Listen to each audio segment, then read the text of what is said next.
지금 소개받은 덕하씨입니다. 안녕하세요. 좀 전에 박수를 치셨는데 또 박수를 치시면 제가 쑥스럽잖아요. 그러니까 우리 50분이긴 하지만 우리 서로의 좋은 관계를 위해서 제가 인사를 안녕하세요 하면 교장 선생님께서도 안녕하세요 크게 해주시면 제가 힘이 나서 강의를 잘할 수 있을 것 같습니다. 준비되셨죠? 네. 안녕하세요. 안녕하세요. 예, 분위기가 좋아졌습니다. 우선 오늘 강의가 교장 선생님들께 유익하게 되기 위해서는 저에 대한 얘기를 이제 안 할 수 없을 것 같습니다. 그래서 약간 자랑 같은 얘기도 되는데 제가 좀 이렇게 보기와는 달리 연식이 오래돼가지고요. 제가 처음 선생님을 시작한 것이 81년부터 시작을 했어요. 올해가 44년째 선생님을 하고 있습니다. 네, 그래 보이지 않죠? 네, 그리고 이제 이 옷은 특별한 옷이 아니고요. 우리 민족사원학교 선생님들의 근무복입니다. 네, 그래서 근데 이제 지금 안에는 한복을 입었고요. 그다음에 겉에는 이 사실 한복은 두루마기까지 입어야지 예스러운 예절 갖출 때 두루마기까지 입는 것이 이제 예절을 갖춘 거거든요. 그래서 오늘 오전에 결제 다 마치고 11시 반쯤에 떠나서 지금 왔습니다. 제가 그 교장을 시작한 것이 2008년 9월부터 시작을 했어요. 그러니까 교장만 지금 10 몇 년 정도 하고 있죠. 그래서 제가 이제 오늘 과장님 부탁을 받고 교장 선생님께 말씀드리려고 하는 건 뭐냐면, 지금 교장 선생님께서 여기 앉아 계신 것은 어떻게 하면 내가 근무하고 있는 우리 학교의 변화를 일으킬 것인가, 발전을 할 것인가. 다시 말해서 우리 학교 학생들은 항상 우리 학교에 머물고 싶고 있고, 그 다음에 이제 저같이 자율형 사립고등학교에 저는 늘 있었기 때문에 저는 어떤 교장 선생님이랑 달리 어떤 부담이 있냐면 우리 학교를 지원하도록 해야 되잖아요. 그러니까 중학생들한테 전국에 다니면서 우리 학교가 이렇게 좋아 라고 하는 것을 홍보를 해야 되는 그런 책임이 있죠. 그렇기 때문에 어떻게 하는 것이 교장으로서 역할을 잘해서 학생들은 오고 싶어하고 재학생들은 머물고 싶어하고 또 선생님들은 보람을 느끼게 할 것인가가 늘 과제인 거죠. 그렇기 때문에 제가 오늘 이론적인 것을 말씀을 드리려고 하는 것은 아니고요. 제가 그동안 교장을 하면서 10년 넘게 교장을 하면서 어떻게 하는 것이 교장을 잘하는 것인가 늘 고민이 많았거든요. 그래서 그동안 제가 했던 고민이라는 것은 뭐냐면 혼자서 막 생각만 했다고 되는 것이 아니고 학교라는 울타리를 떠나서 학교라는 것이 하나의 조직체니까, 그러니까 그렇다가 하나의 조직으로서 그 조직이라는 이론 하에서 한번 학교를 봐야 되겠다. 그리고 그 어느 조직이든지 그 조직의 중요한 역할을 하는 사람이 리더잖아요. 그래서 리더십이라는 것이 뭔지를 제가 공부한 것을 말씀을 드리고, 그러면 우리 학교의 교장 선생님도 리더니까 우리가 리더로서 학교만이 아니라 일반 조직의 리더로서 어떤 역할을 하는 것이 중요한가에 대한 말씀을 앞부분에 드리고, 두 번째는 그럼 학교 교장으로서는 어떤 역할을 하는 것이 바람직한 교장인가에 대한 얘기를 하고, 그 다음에 제가 이제 민족사원학교의 교장으로 시작한 것이 올해 3월에 했거든요. 올해 3월에서 그렇기 때문에 민족사원학교가 여러 가지 이제 1996년에 개교를 해서 내후년이 30년이 되는 때예요. 그래서 이 학교를 새롭게 변화시켜야 되는 막중한 책임이 있는데, 지금 지난 6개월 동안 교장으로서 어떤 역할을 했는지 그런 실질적인 말씀을 드리면 혹시 선생님들께 도움이 되지 않을까 이런 생각이 듭니다. 공간에 대한 얘기는 제가 공간에 대한 얘기는 좀 전에 교수님께서 너무나도 잘해주셔서 공간에 대한 얘기는 극히 일부분이고요. 공간 배치를 포함한 학교장의 역할은 어떠해야 되느냐. 결론은 미래 학교를 만드는 학교 문화를 잘 만들고, 그리고 정말 가장 바람직한 학교장의 리더십은 무엇인가, 이런 내용을 말씀드리려고 합니다. 그래서 첫 번째로 교장 선생님들과 같이 생각을 해보려고 했던 것은 뭐냐면, 학교는 여러 조직 중에 하나잖아요. 학교라는 조직, 아까 이제 학교라는 조직이 이렇게 교장 선생님이 많은 역할을 하는지 몰랐다고 말씀하셨는데, 병원도 있고 회사도 있고 대학교도 있고, 그런데 우리는 초중고등학교 교장 선생님이잖아요.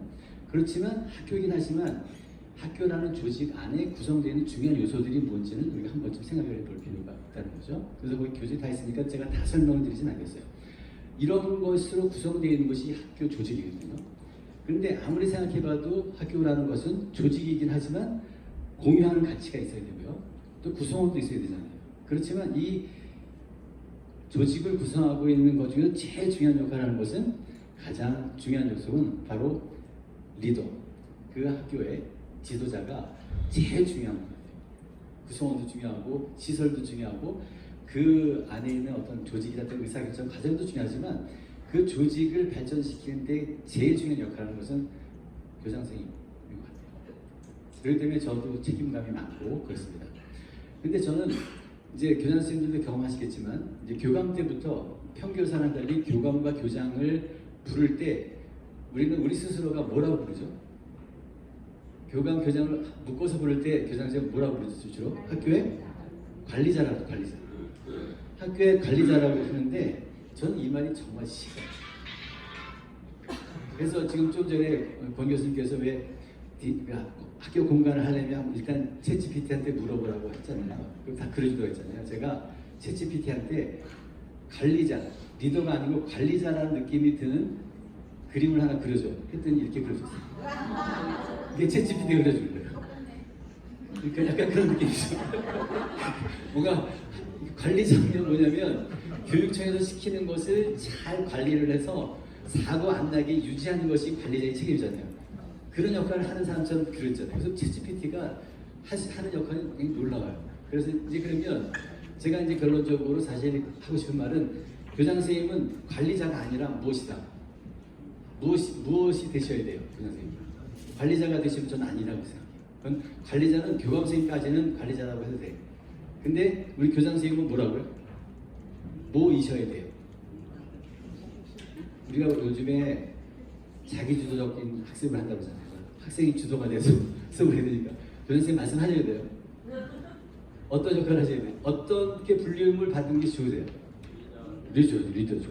저는 교장 선생님은 우리 학교의 리더이셔야 된다고 생각해요. 그리고 보통 우리가 기업의 CEO 말하잖아요. 저는 교장 선생님은 의식 자체가 관리자 앞으로 쓰지 않았으면 좋겠어요. 교감 선생님까지만 그거 쓰라고 하고요. 우리 교장 선생님은 학교 조직의 리더이셔야 돼요. 리더. 그리고 우리 학교라고 하는 이 교육의 중요한 기관의 CEO시고 CEO. 그럼 느낌이 달라지잖아요. 내가 느낌이 관리자로서의 교장의 느낌하고 내가 리더다, CEO다라고 느낌을 받았을 때, 내가 스스로 불렀을 때 내가 해야 될 역할이 달라져. 그래서 이렇게 관리자 말고 리더로서의 모습을 그려줘. 챗GPT한테 물어봤어요. 그랬더니 이렇게 그려줬어요. 얘가 약간 리더스럽나요? 근데 사실은 제가 이게 리더를 그려줘 그랬더니 어떻게 그려줬냐면 남자만 그렸어요. 남자만. 근데 교장 선생님 중에서 여자분이 많으시잖아요. 그래서 내가 아니 우리나라에 여자 교장 선생님이 많으니까 여자 선생님도 해줘. 그랬더니 이렇게 다시 그려주고 싶어요. 그러니까 이 정도로 우리가 이제 그런 변화가 있어요. 어쨌든 우리 교장 선생님들은 내가 속해 있는 학교를 잘 관리해서 사고 나지 않게, 교육청에서 감사가 나오면 감사에 걸리지 않게 하는 역할을 하는 것으로 생각하지 말자. 그건 교무부장과 교감이 하라고 하고 우리 교장 선생님 역할은 CEO가 되셔야 돼요. 그리고 리더가 되셔야 된다고 저는 생각해요. 그런 측면에서 이제 리더에 대한 얘기를 좀 말씀을 드리면 지금 뭐 거기 교재에 다 있으니까 일단 쭉 읽어보시고요. 관리자라는 것은 관리자의 가장 중요한 역할은 효율성이죠. 효율성. 그래서 사람들로 하여금 일을 잘하게 많이 하게끔 만드는 역할이 관리자라고 한다면 리더는 뭐냐면 우리가 해야 될 가치, 우리 학교의 철학 이것을 갖다가 마음을 공유시키고 그런 마음을 갖도록 제일 중요한 것이 내가 왜 하는지도 모르는데 선생님, 교장 선생님이 막 하라고 하는 것은 별로 효율적이지 않잖아요. 그러니까 내가 생각하고 우리 조직이 가야 될 방향을 갖다가 잘 전하는 것. 그래서 변화와 도전과 비전과 창의를 중시하는 역할을 하는 것이 바로 우리 교장 선생님 역할이죠. 그러니까 이런 비전 없이 자 우리 이번에 공간 배치 잘해서 한번 효율적으로 해보자 라고 하는 것은 행정실장님이 하시면 돼요. 그러면 교장 선생님은 어떻게 하시면 되냐면 아까 교수님 말씀하신 대로 우리가 우리의 공간은 창의적이어야 돼. 변화를 느끼도록 해야 돼. 자 그런 앞으로 나의 교장은 그런 역할을 하는 또는 그런 모습이 학교 모습이 되려고 하니까 그런 컨셉을 가지고 행정실장 만들어 와봐. 또 행정실장이 건축사한테 부탁을 이렇게 만들어 와. 이렇게 하시면 되는 거죠. 그런 비전을 두는 거. 그 다음에 창의와 변화를 이끌어내는 그 방향 키와 같은 역할을 하시는 것이 관리자가 아닌 리더의 역할이다. 저는 그렇게 생각이 돼요. 그래서 선생님, 그래서 저는 이것도 마찬가지예요. 그 매니저하고 리더를 갖다 그려줘 했더니 챗GPT가 이렇게 그려준 거예요. 자, 그래서 이제 한 가지씩 제가 이제 관리자하고 리더는 어떻게 다른지를 쭉 썼는데 거기 다 있지만 제가 첫째 줄 읽으면 교장 선생님들은 한번 나는 관리자인가 리더인가를 생각하시면서 읽으세요. 제가 읽을게요. 이건요. 관리자는 관리를 하지만 리더는 혁신한다. 자, 이건 선생님이 들으시죠? 관리자는 모방하지만 리더는 증진한다. 관리자는 현상을 유지하지만 리더는 이에 도전한다. 다음. 관리자는 시스템과 구조에 초점을 맞추지만 리더는 사람에게 네, 그 다음에 관리자는 통제에 의존하지만 리더는 신뢰를 고취시킨다. 관리자는 단기적인 목표를 갖고 있지만 리더는 장기적인 목표를 네, 관리자는 언제 어떻게를 강조하지만 리더는 무엇을 왜를 강조한다. 관리자는 수직적이지만 리더는 수평적이다. 관리자는 자신에게 주어진 일을 모험적으로 수행하는 훌륭한 병사지만 리더는 주체성을 갖고 몸소 행동한다. 자, 마지막 저는 이렇게 중요한 시작. 관리자는 일을 올바르게 하지만 리더는 올바른 일을 하는 사람. 그래서 우리는 우리 교장 선생님의 역할은 우리의 공간을 갖다가 정말 아름답고 멋지게 되기 위해서는 관리자로서 역할이 아니라 리더로서 방향을 제시하고 새로운 것을 계속해서 꿈꾸게 만들어 주시는 역할을 하는 것이 교장 선생님의 역할이다. 저는 그렇게 생각해서 그것을 이제 제가 공부했던 것을 교장 선생님과 나누고 싶어서 말씀을 드렸고요. 그래서 리더는 지금 이제 선생님들이 쭉 보시면 아시겠지만 저는 리더에서 제일 중요한 것이 왜인 거죠. 왜. 우리의 조직, 내가 속하고 있는 우리 학교 선생님들과 학생들이 있는 우리 학교가 추구하는 가치가 무엇인지, 무엇을 목표로 하고 하는지, 그 목표를 달성하기 위해서 우리는 지금 어떤 전략을 택하고 있는지, 이것이 굉장히 중요한데 우리는 밀려오는 많은 업무 처리 때문에 결제해야 될 것과 수습해야 되는 일 처리 때문에 이걸 항상 놓쳐요. 그래서 저는 교장 선생님이 하셔야 될 가장 중요한 역할은 새로운 학기가 시작되기 전에, 새로운 학년이 시작되기 전에 먼저 내년에 우리가 추구해야 될 목표가 무엇인지, 또 우리 학교의 존재의 의미는 무엇인지 이것을 설정하고 그것을 구성원들에게 전달하고 나누고 하는 역할이 저는 제일 중요하다고 생각해요. 그래서 목표가 뭔지도 모르고 이 일을 왜 해야 되는지도 모르고 시켰을 때는 절대로 능률이 안 되죠. 일하는 것을 갖다가 자꾸 체크만 하려고 하는데 그것보다 더 중요한 것은 이 일이 이런 새로운 도전이 만약에 우리가 공간 재구조 사업을 한다고 하면 이것은 우리가 교육청으로부터 돈을 갖다 받아서 한번 우리가 돈을 타보자. 그래서 우리 실적을 만들자. 이렇게 시작을 하면 요즘에 특히 굉장히 우수한 우리 젊은 선생님들은 동기부여가 안 돼요.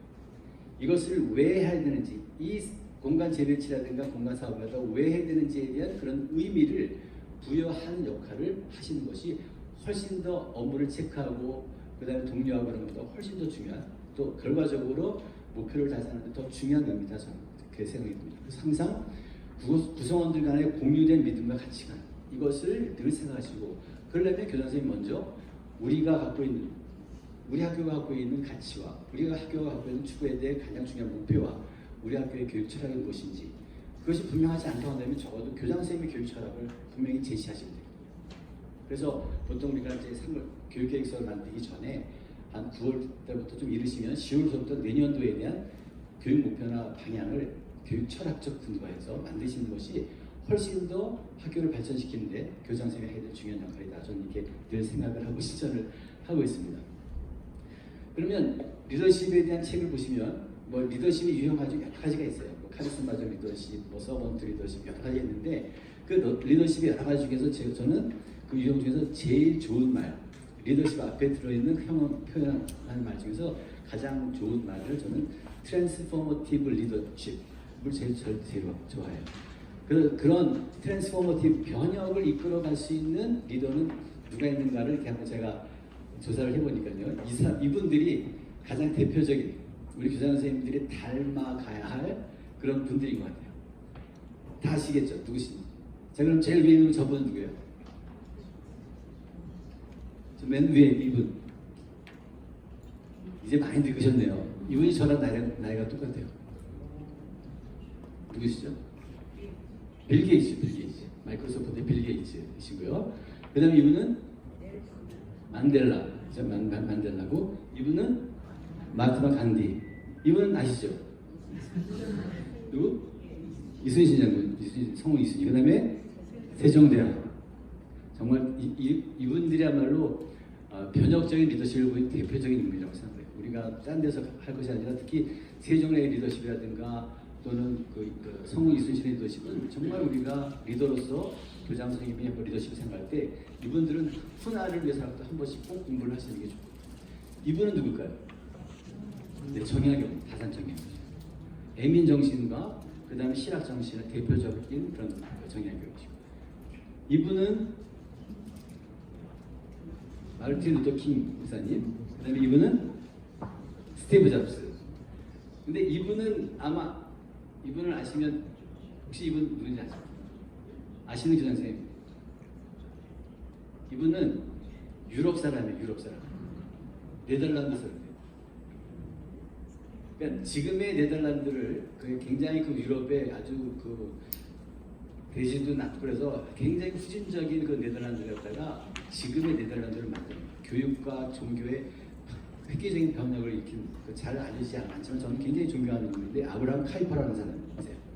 이분들이 바로 이런 변혁적 리더십을 했던 굉장히 중요한 분인데, 뭐 여러 가지 있지만 저는 이 변혁적인 리더십을 갖는 것, 우리 교장 선생님이 그 공간을 변화시키는 것은 이 변혁적 리더십 안에서 하나의 모습이 나타나야 된다고 생각을 해요. 그러면 교장 선생님이 그런 공간까지 변화시키는 가시적인 확실한 변화가 되기 위해서 교장 선생님이 하셔야 되는 중요한 역할은 제 밑에 있는 이상적인 영향입니다. 그래서 우리 교장 선생님이 생각하는 모습, 교장 선생님이 리더하는 그런 모습을 내가 닮아야지. 내가 나중에 교장이 되면 우리 교장 선생님처럼 해야지. 이런 마음이 들도록 하는 것. 두 번째는 영감. 항상 그 미래를 생각하고 보통 사람들이 보통의 이제 수업에 밀려서 생각하지 못했던 것을 짚어주고, 자, 우리나라 교육이 어떻게 되는지 이런 것들에 대해서 자꾸 자극을 주셔야 돼요. 그래서 결국은 개별적인 그런 배려를 통해서 한 사람 한 사람이 대표가 될 수 있도록. 그래서 제가 지난 월요일 날에 학생들하고 이제 선생님들한테 이제 훈화를, 우리는 아직도 애국조회를 해요. 매주 월요일에 애국조회를 해요. 그래서 이제 매월 첫째 번 월요일 날은 제가 얘기를 하면 그때 이제 학생들하고 전 선생님이 들으시는데, 제가 그날 뭘 했냐면, 우리나라에 수능이 있잖아요. 수능 이런 것처럼 다른 나라에 수능이 있거든요. 수능 비슷한 것이 있는데, 우리는 수능이라고 하는 것이 대학교 입학 제도의 가장 뭐랄까 약간 정해져 있는, 그런 식으로 대학교 입학을 하는구나 라고 생각을 하지만, 조금만 눈을 돌려서 이렇게 보면 우리나라의 수능은 얼마나 큰 문제를 갖고 있는지를 너무나도 잘 알 수가 있어요. 예를 들면 뭐 미국의 SAT라든가 AP는 많이 알려지니까 그런데, 프랑스가 갖고 있는 대입 제도 시험이 혹시 아시죠? 바칼로레아라고 하는 시험이 있는데, 이 바칼로레아라는 시험에 과목의 필수적인, 보통 이제 철학을 봐야 되고, 그 다음에 전공 과목 2과목을 봐야 되고, 구술 시험이 있어요. 이런 기본적으로 이제 네 과목이 있는데, 그 중에서 이제 철학을 보거든요. 철학을 보는데, 철학 시험이 우리는 하루에 1000과목을 보잖아요. 근데 프랑스의 바칼로레아 철학 시험은 반드시 고등학교를 졸업하고 그 다음에 대학교를 들어가서 필수로 봐야 되는데, 바칼로레아는 시험 시간이 4시간이에요. 그리고 작년에 시험 문제가 뭐였냐면, 이성으로 우리가 행복에 도달할 수 있을까? 이 문제 가지고 애들이 4시간을 쓰는 4시간.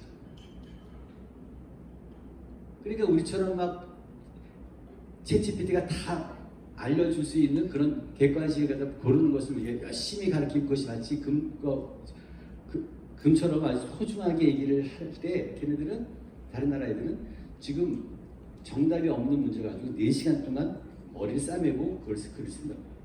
그런 아이들이랑 우리가 국제문제에 나가서 경쟁해야 되잖아요.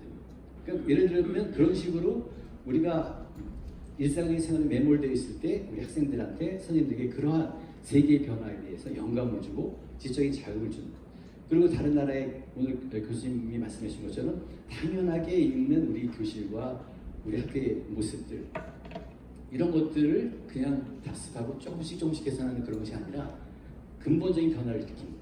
그래서 저는 우리나라의 그런 그 공간 중에서 이 학급이라고 하는 이것도 근본적인 변화가 필요하다고 생각해요. 사실 학교에서 기본 조직이 초등학교, 중학교까지는 혹시 모르겠어요. 그 다음에 고등학교가 학교의 클래스, 학급 1학년 1반이 있고 2반이 있다고 하는 것은 전혀 교육적인 배려가 없는 결정이에요. 행정이에요. 그러니까 만약에 학생들이 1학년 1반부터 10반까지 있는데 30명씩, 300명이면 30명씩 나누잖아요. 그럼 30명씩 1반부터 10반으로 나눌 때 그 10반으로 나눈 30명을 나누는 그 기준이 뭘까요? 왜 이렇게 나눴을지? 저는 생각할 때 행정적인 편의 말고는 없다고 봐요. 그러니까 학생들한테 그 내가 1학년 1반이 되고 1학년 1반의 담임생이 누가 되는 것이 학생의 의사는 전혀 관계가 없잖아요. 그래서 우리는 그런 것을 당연하게 생각을 하잖아요. 그래서 사실 다른 나라의 고등학교를 보면 우리는 학점제를 한다고 하면서도 아직도 그 학급이라는 제도를 굉장히 고수하고 있는데, 학급이라고 하는 것은 행정적으로 또 수업을 갖다 선생님의 수업을 갖다 균일하게 하기 위한 우리 행정편인 것이지 교육적으로 교육과정적으로 별로 더 중요한 의미가 아니에요. 민족사관학교는 교실과 교무실이 없어요. 나중에 선생님 보시면 제가 보죠. 그래서 민족사관학교는 우리가 73명의 선생님이 계신데요. 73명 선생님 전체가 개별 연구실이 있어요. 개별 연구실. 그래서 개별 연구실이 보통 이제 교수님들도 개별 연구실이 있으시잖아요. 근데 민사고하고 대학교랑 또 다른 점은 뭐냐면 선생님들의 연구실에 좌석이 15개에서 20개 사이, 15개에서 17개 있어요. 그러니까 그 말은 뭐냐면 학생들은 학교에 등교를 하면 자기 교실에 1학년 1반 교실에 들어가잖아요. 우리는 그런 것이 아니고 1교시가 내가 국어면 국어선생님이 연구실을 하는 거예요. 2교시가 수학이면 그 다음에 2교시 선생님의 방을 하는 거예요. 그렇게 돼 있어요. 그러니까 이런 것을 별로 생각을 안 하잖아요.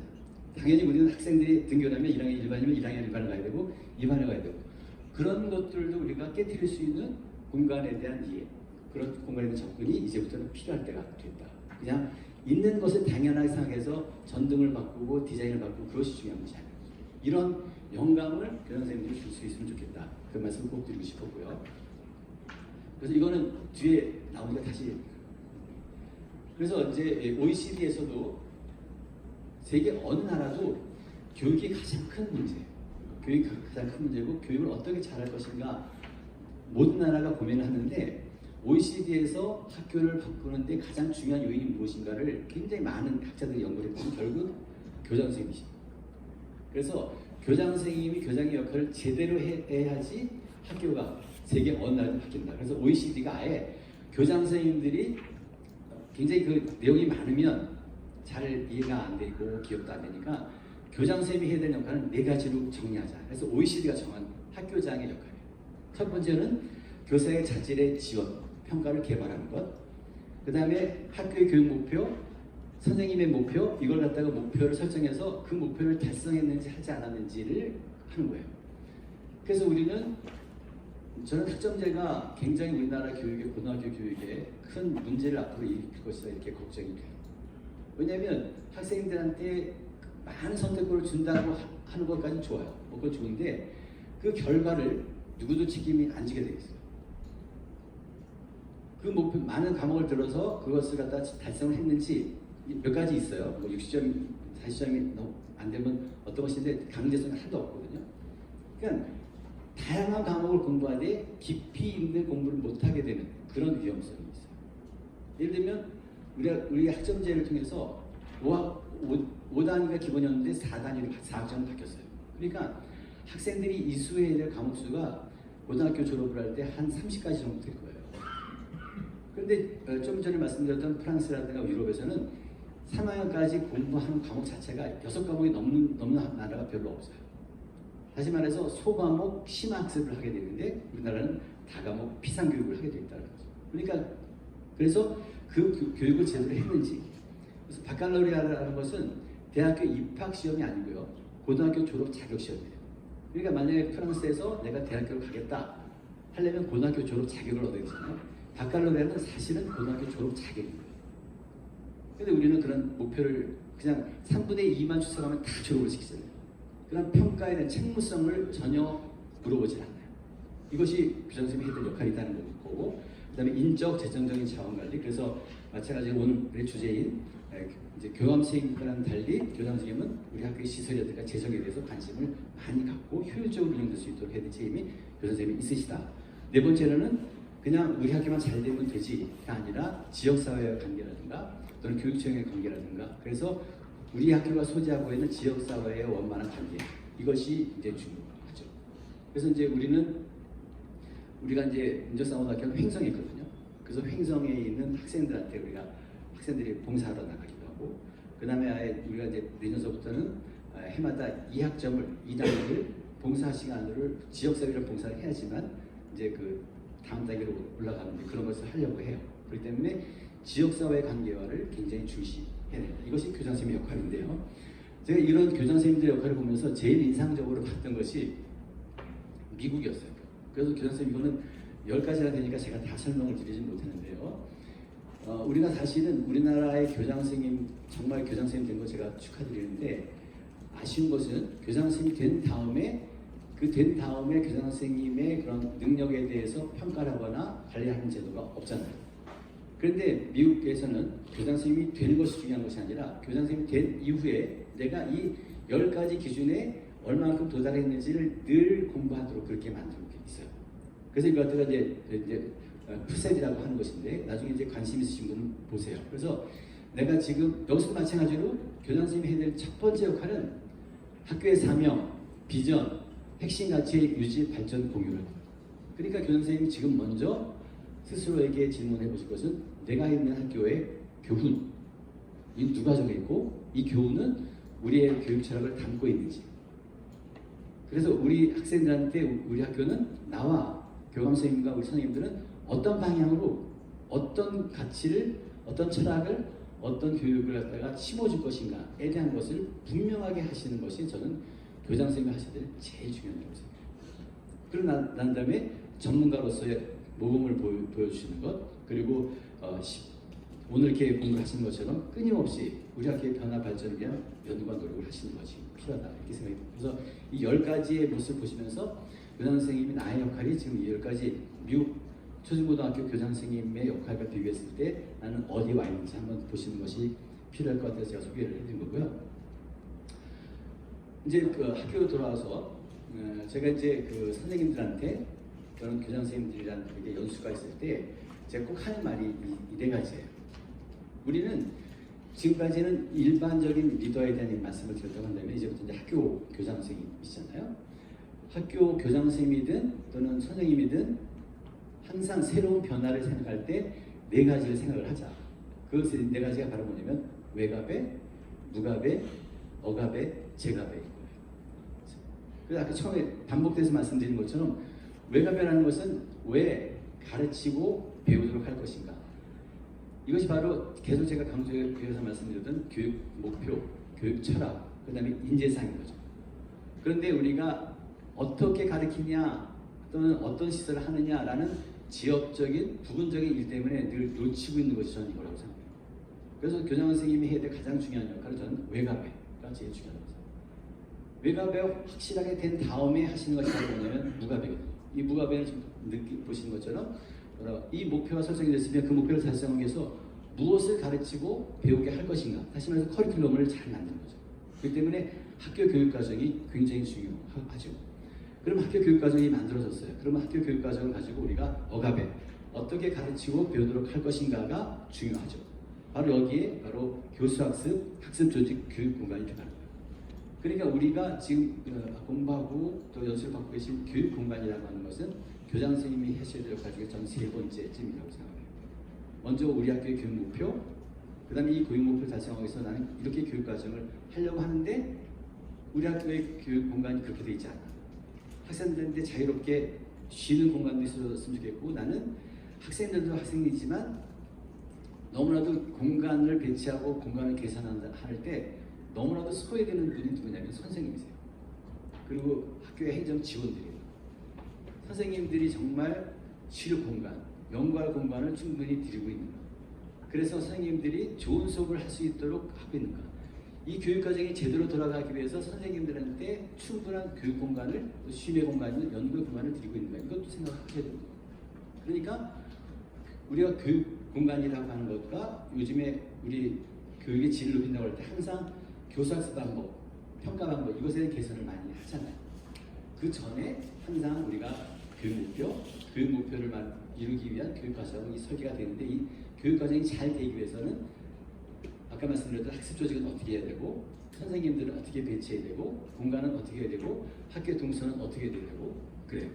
근데 저는 이 개인적으로 좀 보여드리겠지만 저는 큰 고민이 뭐냐면요. 우리는 학생들이 이제 아까 말씀드린 모든 수업을 대학교처럼 하고 선생님들의 연구실로 가서 하는데요. 그래서 우리 학교는 아까 처음에 보여준 대로 이제 인문관, 그 다음에 자연관이 있고, 그 다음에 국어를 배우는, 국어하고 가야금을 배우는 민족교육관이 있어요. 그 다음에 이제 영어 배우는 영어교육관이 있는데, 그 이제 과학을 배우는 그 이과 동하고, 그 다음에 민족교육관이라고 하는 이제 국어를 배우는 동이 걸어서 한 5분 정도, 3분에서 4분 정도. 쉬는 시간 10분 동안에 학생들이 그걸 다 이동을 해야 돼요. 그래서 학생들의 수업을 짤 때 그 동선을 다 고려해가지고 짜도록 그렇게 공명을 하는데, 보통 학교가 보통 한 7,000평, 6,000평 되잖아요. 민족사관학교는 몇 평이냐면 35만 평이에요. 그러니까 선생님들 만약에 오시면 제가 다 보여드리면 차를 타고 다녀야 돼요. 근데 학생들이 차를 이동할 수는 없잖아요. 그러니까 그 35만 평이 되는 거에서 이제 1교시부터 8교시까지 잘 되려면 공간을 어떻게 배치하고 아이들한테 동선을 어떻게 해야 되는 거예요. 굉장히 기술적으로 생각을 해야 돼요. 이것이 바로 그냥 공간이 아니라 이 교육 과정에서 시간표 운영하고 어떻게 연결될 것인가, 이것을 다 면밀하게 봐야 된다. 그 다음에 제가 배라는 것은 바로 뭐냐면, 우리가 지금 이런 교육 과정을 운영한다고 했을 때 정말 제대로 가르치고 배우는 거예요. 그래서 저는 옛날에 우리 학교 다닐 때 교장선생님 때 그러셨는지 모르겠는데, 저는 학교 다닐 때, 고등학교 다닐 때 낙제가 있었거든요. 저는 낙제가 필요하다고 생각해요. 그래서 학생들한테 제대로 배우지 못했으면 더 배우게 하고 또 보충도 해야 되고 그러는데, 우리나라가 지금 고등학교 교육에서 우리나라의 초등학교, 중학교는 굉장히 잘 돼 있는 편이에요. 특히 초등학교는 전 세계에서 뭐 1, 2, 3등 정도 돼요. 근데 제일 부실한 데가 대학교와 고등학교예요. 고등학교의 경우는 우리나라처럼 이렇게 고등학교 졸업을 막 아무 조건 없이 주는 학교가 나라가 별로 없어요. 그런데다가 우리나라는 더구나 대학교가 지금 입학생이 점점 줄어가지고 우리나라 고등학교 학생 수보다 대학교 입학 정원이 더 많아졌잖아요. 그러니까 고등학생, 좋은 대학을, 서울교도 같이 좋은 대학을 가려면 그런 문제가 굉장히 어렵지만, 대학교로 들어간다고 치면 고등학교만 졸업하면 어디든 갈 수가 있잖아요. 아무런 스크리닝 없이. 그러니까 대학교 교수님들이 고등학교 때 해고 왔어야 될 공부를 이제 가르치는 경우가 많아요. 특히 이과의 경우는 수학을 너무 못해가지고 대학 교수님, 공대 교수님들이 고등학교 수학 가르치는 경우가 많아요. 이것은 뭐냐면 제가 배를 제대로 안 하고 있기 때문에 그런 거죠. 이런 것들을 우리가 종합적으로 생각을 해봐야 될 것 같다는 생각이 들고요. 그래서 아까 교장선생님들한테 제가 이제 그 교육 철학에 대한 말씀을 드렸는데, 한 번쯤은 우리 교장 선생님께서 정리를 한번 선생님들한테 해주시는 것이 필요해요. 어떤 것이 필요하냐면, 우리가 대한민국의 공교육에 종사하시는 선생님들이시잖아요. 우리나라의 교육을 근거하고 있는 가장 중요한 법이 헌법인데, 헌법 31조에 뭐라고 되냐면 모든 국민은 교육을 받도록 되어 있다, 이렇게 되는데, 어떤 말들을 잘 생략을 하냐면요, 거기에 분명하게 헌법에 되어 있는 능력에 따라요. 이것을 생략하고 항상 똑같은 평준화된 교육이 중요하다라고 자꾸 밀어붙이는데, 절대로 아닌 것이 능력에 따라요. 지금 패럴림픽이 있잖아요. 그러니까 그 친구들은 그 친구들 나름대로 장애를 입은 학생들이 금메달을 딸 수 있는 기회를 주겨서 패럴림픽이 있는 것과 마찬가지고, 장애를 입은 학생들을 위한 배려의 학교도 필요하고, 민족사관학교처럼 영재성을 갖고 있는 애들한테 기회도 주고, 이런 것들이 필요해요. 그리고 개별 학교의 교육 목표가 있지만 우리나라 초중고등학교의 교육 목표를 분명하게 명시하고 있는 것이 교육기본법이 있는데, 교육기본법을 우리는 너무 많이 안 읽어요. 교육기본법에 사실은 모든 게 다 있어요. 홍익인간의 이념이 바로 거기에 있거든요.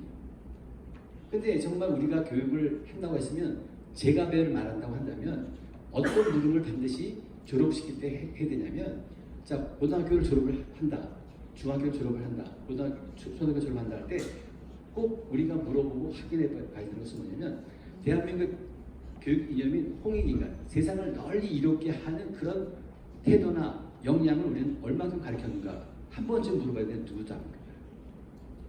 그 다음에 홍익인간 다음으로 첫 번째 나오는 것이 바로 뭐냐면 인격도예요. 인격도예요.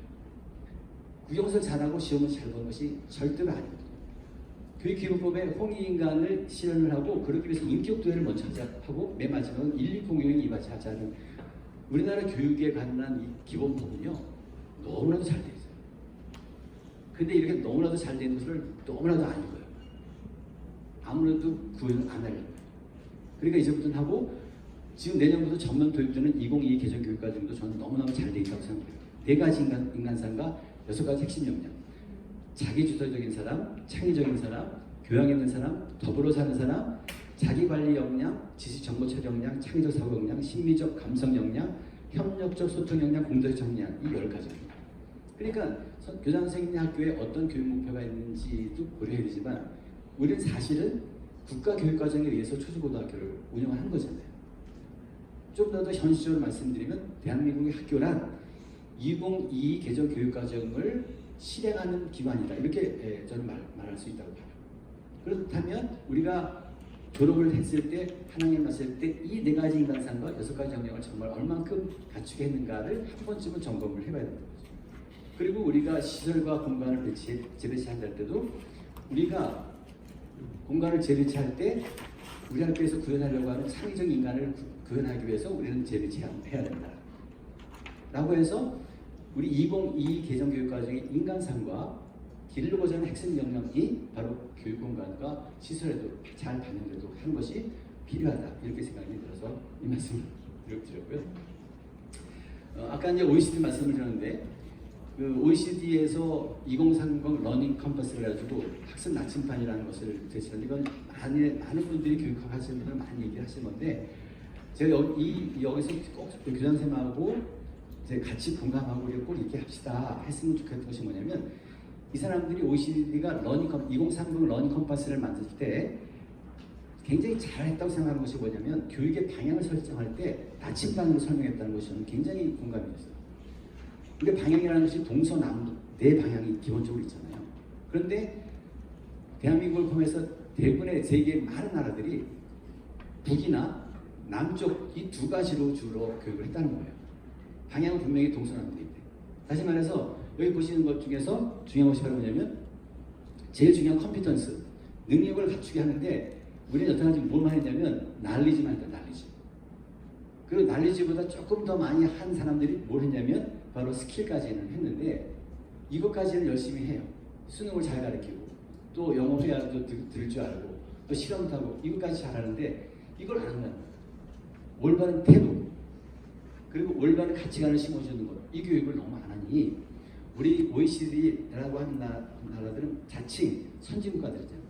세계를 이끌어가는 나라잖아요. 그러면 우리 이 OECD에 있는 선생님들만큼은 날리지하고 스킬에 국한하지 말고 애티튜드하고 그 다음에 밸류를 제대로 가르치죠.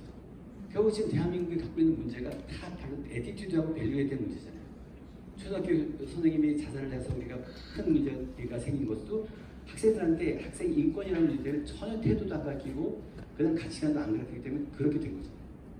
그러니까 앞으로의 우리 교육은 이 4가지가 균형 있게 하는 쪽으로 해서 지식을 전달받는 사람이 아니라 이 세상을 변형시키는 사람. 다시 말해서 우리가 교육을 하면 사회화 기능이 있다고 그래가지고 얘네들이 졸업했을 때 사회에 잘 적응할 수 있는 사람을 키워야 된다는 얘기 자꾸 해요. 근데 사회가 너무 바뀌기 때문에 그것은 이제 소용이 없어요. 좀 전에 말씀드린 대로 권 교수님도 말씀드렸고 제가 말씀을 드려서 보여드린 것처럼 지금 우리가 하고 있는 교육에서 지식 전달과 정보 전달은 이제 챗GPT 저는 챗GPT하고 뭘 쓰고 있냐면 제미나이를 쓰고 있어요. 제미나이 그런데 이 2가지를 같이 쓰셔야 돼요. 저는 그래서 어떤 정보를 볼 때 둘 다 물어봐가지고 좋은 쪽으로 하는데 텍스트는 제미나이가 더 나은 것 같아요. 근데 제미나이는 아직 그림 파일을 만들지 못하거든요. 그러니까 예를 들면 제가 뭐 영어의 단어를 모른다든가 또는 어떤 문제에 대해서 한다든가 심지어는 제가 바쁠 때는 어떻게 하냐면 내가 내일 학생들 위해서 푸나를 하려고 하는데 이런 주제를 하려고 해요. 하고 한 3분 정도 하려고 해요. 푸나 좀 써줄래? 그러면 5초 만에 써줘요. 교장 선생님도 그렇게 활용해 보세요. 다른 사람한테 얘기하지 말고요. 그 다음에 내가 직원회 때 이런 주제로 선생님한테 내가 2022 개정 교육 과정의 중요성에 대해서 내가 좀 간단하게 한 5분 정도로 얘기하려고 했는데 그거 써줘. 그래서 한 20초 내로 다 써줘요. 그런 교육을 우리가 다시 계속 하면 안 되잖아요. 다 챗GPT가 할 수 있는 거예요. 그러니까 이제부터 중요한 것은 이것을 우리가 염두에 두자는 말씀이고요. 그다음에 이거는 요즘에 우리나라에 큰 이슈가 되고 있는 이제 IB인데요. 뭐 혹시 교장 선생님 그래서 IB 하고 계시는 학교 계십니까? IB. 네. 저는 이제 우리 민족사원학교 아직 IB 다시 하는데 선생님들한테 어떻게 하면 변화를 촉구할 것인가 해서 이제 IB를 어저께도 선생님들에게 열심히 설명을 했어요. 근데 IB가 우리의 교육을 넘어갈 수 있는 보편성을 갖고 있는 그런 교육 제도예요. 다시 말해서 이런 생각을 할 수가 있잖아요. 글로벌 사회니까 교장 선생님 또는 교장 선생님 또는 자녀가 외국에 살고 있어요. 그래서 결혼을 해가지고 이제 그 아이가 학교에 다닐 때가 됐는데 미국에서 열심히 배웠는데 얘가 다시 한국으로 들어오게 됐어요. 또는 뭐 일본으로 가게 됐어요. 그러면 항상 우리의 관심은 뭐냐면 자녀 교육이잖아요. 그러면 이런 상상을 할 수가 있잖아요. 미국에서 초등학교를 다녔는데 얘가 한국에 와서 또 한국의 교육을 적응하려고 막 고생을 하고 하는 것이 너무 안타까우니까 미국에 있든지 한국에 있든지 영국에 있든지 일본에 있든지 똑같은 교육 과정이 있으면 참 좋겠다. 이런 상상을 할 수가 있잖아요. 그 상상을 현실로 만든 게 IB. IB는 인터내셔널 바칼로레아 해가지고 1968년에 만들어진 것이 고등학교부터 만들어졌는데 초등, 중등, 고등학교 이 네 가지가 있는 거예요. 그래서 이 네 가지 프로그램을 지금 이제 대구하고 제주가 굉장히 혁신적으로 하고 있고 지금 경기도가 숫자로는 제일 많이 하고 있고 이제 서울이 이번에 좀 교육감님의 문제가 생겨가지고 어떻게 될지 모르면 서울도 지금 많이 준비를 하고 있어요.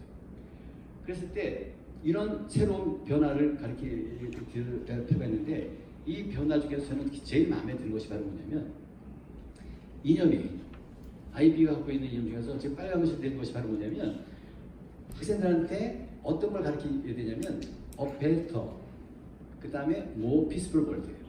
이전보다 나은 세상, 절대로 싸우지 않는 평화로운 세상을 만드는데 기여할 수 있는 젊은이를 키우자. 그러면 이렇게 애매한 소리가 되니까 이 애매한 것을 위해서 구체적으로 아이비에서 길러내려고 하는 학생상을 정확하게 정하자 해서 10가지 정했어요. 그것이 러너 프로파일, 다시 말해서 아이비의 학생상이라고 하는데 이것이 저는 너무나도 매력적인 거예요. 특히 우리나라에서 선생님들이 어른이 잘 안 하는 것들. 그래서 10가지 선생님 쭉 보시면서 무엇이 마음에 닿는지 제가 궁금한데 저는 이 10가지 처음 봤을 때 제가 이걸 갖다 안 것이 한 20년 전에 처음 봤는데 여기서 저는 어떤 단어를 보고 저렇게 막 반성을 했냐면요. 리스크 테이커를 보고 반성을 크게 했어요. 우리는 선생님들이나 부모님들이 어떻게 가르치는 것이 잘하는 어른이고 잘하는 선생님이냐면 내가 가르쳐주는 것만 잘 외우면 돼. 아주 안전하고 편안하고 쉬운 길을 가르쳐주는 것. 이것이 선생님이나 부모님이 해야 될 역할이라고 생각하는데 세계적인 선생님들은 아니라는 거예요. 선생님이 뒤에 있을 때 엄마 아빠가 뒤에 있을 때 걱정 말고 틀려. 도전해봐. 학교 다닐 때 실수하는 것, 실패하는 건 절대로 인생의 실패가 아니고 인생을 위한 도약이에요. 인생에 나가서 실패하지 말고 고등학교 다닐 때, 중학교 다닐 때, 초등학교 다닐 때 마음껏 틀려. 틀리는 것이 학생의 권리. 이렇게 가르치는 것이 아이비인 거예요. 이런 교육을 우리가 어떻게 우리 학교 안에서 구현할 것인가를 생각을 해보는 것이 필요해요. 그래서 이제 5분이 안 남아서 그냥 제가 하고 있는 일을 말씀을 드리면 제가 민족사관학교 다시 돌아가서 보니까 민족사관학교가 이렇게 한복도 입고 또 외국대학도 보내고 그런 외형적인 것은 잘 유지가 되어 있어요. 그런데 학생들한테 자 민족사관학교 교육 목표가 뭐야? 그런데 잘 대답을 못해요. 또 선생님들도 그냥 열심히 다 하시는데 잘 모르세요. 그러니까 기억을 그냥 나중에 제가 설명드리면 아 맞아요 교수님 그거죠. 그래서 제가 제일 먼저 와서 한 것이 바로 뭐냐면 세 가지예요.